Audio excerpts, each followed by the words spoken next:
Hello. Kachumi Gwach for being here today. Welcome to our 20th annual Sisters in Spirit Vigil on Parliament Hill, Algonquin territory. It's the 20th anniversary of Amnesty's Stolen Sisters report that was done 20 years ago. And I thank you all for coming to listen to us. Even if you hear our stories over and over again. You know, when people ask me, how many people are you expecting on Parliament Hill? And I always say, I don't know, because I don't know how many times everybody wants to hear the same story. And it hurts to have to say that. And you know why we're here? It's because of the government, the police, leaders, chiefs and councils, Native police. We've been asking for truth, accountability, and justice here on Parliament Hill for 20 years. It is a very emotional time. Each and every year, families gather for a very important reason on this day.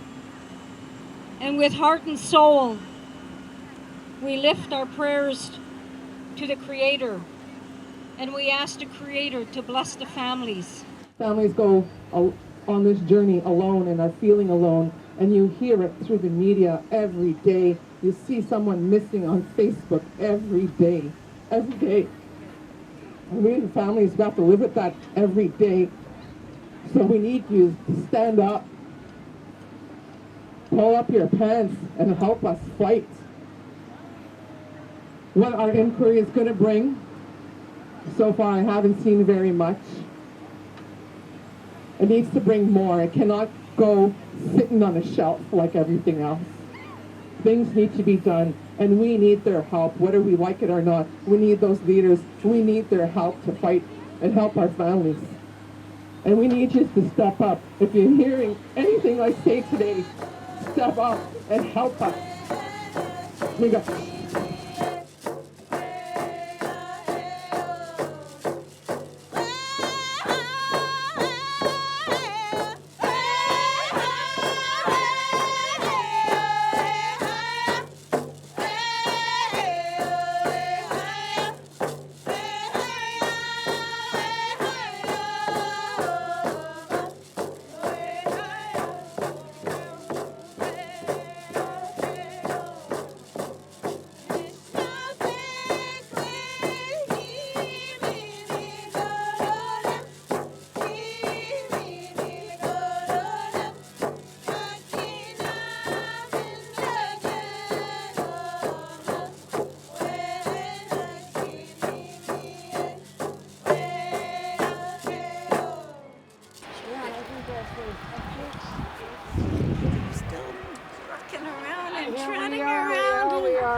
how many years, 20-something? 20 years, Caroline. I've missed, yeah. Yeah, thank you for coming. I know we're all lucky to be here because of COVID and everything, you know. We're lucky. We're meant to be here for a reason. So we need to do it together. Absolutely, absolutely. It's, 2 and 2 makes 5. We're going to work with you. Yes, we have to, all of us. Right on? Right on. You're the best. Thank you. Like it's scary that in Winnipeg, the Indigenous people know if you call the police, they will not come. They told us that. Don't tell them you're Indigenous. That's what they said. No.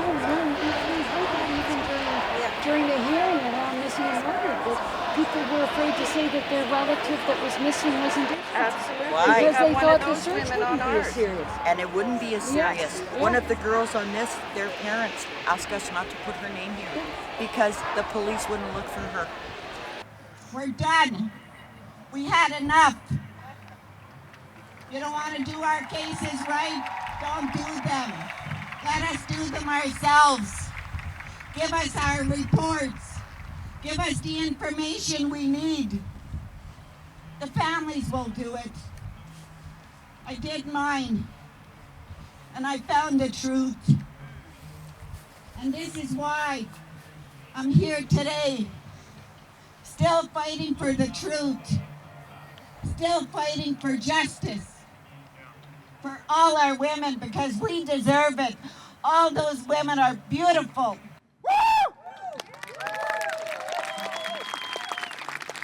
First of all, I just want to say that I'm grateful to be here on this territory, to come and speak to you today, and to offer those prayers to the grandfathers and grandmothers. I just came from a fire ceremony in Saskatchewan, and there are elders who lifted the pipes this morning, and I was given this blanket, and they're now praying for Bridget and her family. Bridget has been through a lot. She's been here helping, standing alone sometimes. My colleague here, she went to go speak with them. She got them to push all their speakers, everything's facing on that side. So now the sound won't be coming on this way, so it already is going to make a big difference. But always never giving up and never losing hope. And so this blanket we want to wrap her with is from that fire ceremony and from those elders to help her with her loss, with her niece even. Hi. Okay, can you do the ceremony? Tell them what we're going to do. Sandra, come. Eva. So we're gonna do something really, really important. This is Bridget's decision, and she has decided that she's going to cut her hair here on Parliament Hill. And Bridget had told me that she decided she wanted to do this because of all of the sacrifices and all of the pain and all of the struggle that she's had to endure, as well as for all of us. And for those that aren't aware, when we decide to cut our hair, it's we're giving a part of us away. And while Bridget's doing this and her grandchildren and great-grandchildren are braiding her hair, a few of us are gonna sing the Strong Woman song.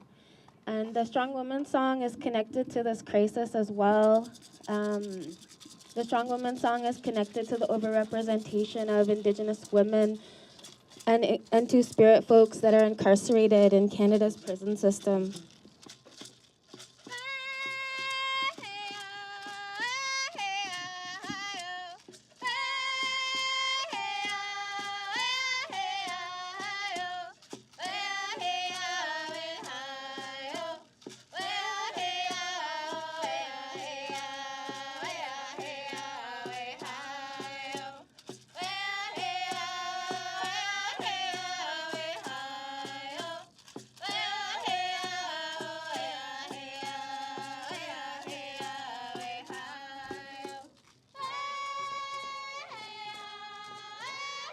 So I became president of the Native Women's Association of Canada in 2004 in the fall. It was October, and actually November this time.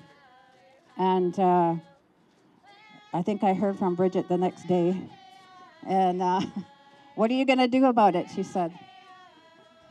I want to know what you're going to do. And I said, we're gonna honor your mother. We're going to honor you. We're going to honor those families that we heard from at that time. And I said, okay, well, what do we need to do? What do you want to do? What do you want to do? And she said, let's go plow Parliament Hill. Let's go plow them down. I was like, okay, that sounds like fun. And so that's what we did. So in my travels, one of the requests that I had made of Amnesty was that I would visit with the families that we were advised, like it was almost like a by word, by mouth of who those families were. And so So we visited them. I visited those families and spent time with them. And when we visited with those families, it was painful. And listening to their story across the country over and over, and similar stories of loss, of grief, of pain, of like unimaginable. I'm here with my two sons who help with the sound and that, but this was their auntie right here who was killed. She's one of up to 35, 40 women who were found murdered in and around Edmonton back in, the 90s. There was a serial killer killing women, Indigenous women specifically. And her case is still unsolved, and the police deemed it suspicious. They didn't even investigate it. And then this is my late sister. I grew up calling her Gina. She changed her name to Charmaine, and she got married, and she was murdered in 1990. And her killer was found. You know, we got some justice. He got 13 years without parole, and he's out walking around now. But what I want to talk to you about is what I hear all the time. How come there's so many Indigenous women being killed or going missing or murdered? What is it? Well, I'll tell you what it is. It's called racism, right? We have a serious systemic racism problem here in Canada. To Bridget and Beverly and all the women and their families and allies, there are no words. You just heard someone talk about the immense grief that families feel. And I was thinking back to when did I first hear about this, I guess, phenomenon? And it was this woman in Thunder Bay, Sharon Johnson. She organized something back then called the Full Moon Memory Walk in honor of her sister Sandra, who was murdered and then whose naked body was dumped on a frozen river nearby in the community. And at that time, I was a young woman, really young, like in my early 20s. And, you know, as women, we're taught to be afraid in our daily lives. It's part of being a woman. In fact, it's hard to convince sometimes people who don't understand the power of patriarchy just how disabling that fear that we're taught from a very little child is. You can't go out alone at night. You need a safe place. You have to travel in packs. You shouldn't dress a certain way. And for Indigenous women, it's 10 times worse because the process of colonization has dehumanized Indigenous people, and especially women. And people always ask me, well, what can I do? Well, what can you do? You can unlearn your own stuff. Unlearn your stereotypes, unlearn it in your families, unlearn it in the schools, unlearn it in your community.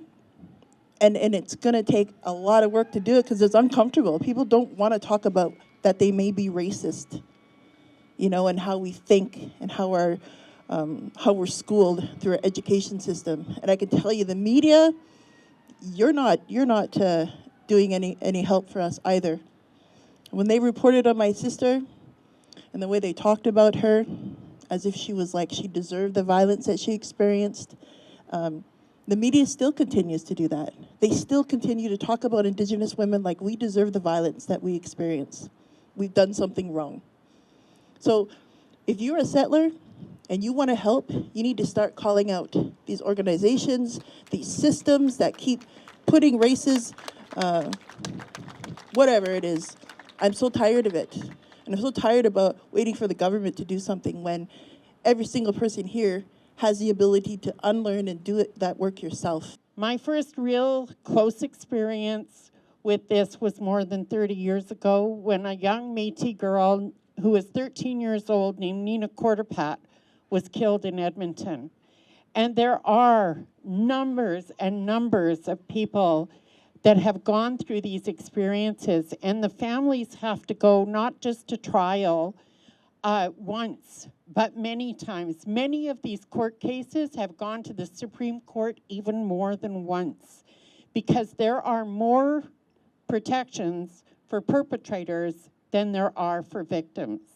And it is true, the media does portray us as Indigenous women who are deserving of this kind of violence. And governments actually don't just ignore us, they come to us and have for many years and tell us to fix our men, and this will stop. Well, I'm here to tell you I can't fix the Robert Pictons of the world. I can't fix the serial killer that was just convicted in Winnipeg. It is not my responsibility to fix sick people. All of it is connected. Colonialism and the violence on the earth and the violence towards Indigenous communities and the theft of land and the theft of resources, it's all connected. And isn't it weird, here I am standing up here as a federal politician, a member of parliament, weirdly the Minister of Indigenous Services saying these things, but Bridget's absolutely right. You can't get to the solution until you talk about the truth. In fact, that's what the Truth and Reconciliation Commission said. That's what Murray Sinclair said. He said, you cannot have reconciliation until you actually have a conversation that's based in truth. Today we stand here on the 20th anniversary of Sisters in Spirit report. Like I said earlier, it's hard to come here and repeat and get traumatized over and over again. Our stories are not changing. The truth is the truth. We've been asking for accountability. We've been asking for truth. We've been asking for justice. It's time. 20 years is long enough. Where is everybody? Where's the Prime Minister? Where are all the ministers? They should be here today. It's a big shame. It's a disgrace to all of us. It's my girl. This is my great-granddaughter, Ava. She's our fifth generation with my mother. So there's 4 generations of us now fighting for truth, justice, and accountability. Ava is 10 years old, and she's from Kitigan-Zibi and Anishinabeg. This is my great-granddaughter. Way, hello. My name is Ava. I'm a Algonquin First Nation from Kitigan-Zibi. I'm here in honor of my great-great-grandmother Gladys Tolley. Today marks the 23rd anniversary of her death. I'm also here to honor 2 girls who went missing from Kitigan-Zibi, Shannon and Maisie. Justice for all missing and murdered Indigenous women.